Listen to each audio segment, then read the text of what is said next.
Welcome to Java Forum. Now I am going to show you how to fix ORA-01940 error in Oracle Database 12c.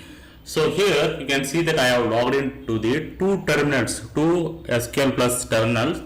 One as a sysdba, another one as c demo user. That is one as a ordinary common user. Okay. Now what I am going to do, I am going to drop this c demo user. Okay. Now I am going to drop this c demo user. Okay, you can see that ORA-01940 error is thrown. Cannot drop a user that is currently connected, which means that this common user c demo user is currently logged in.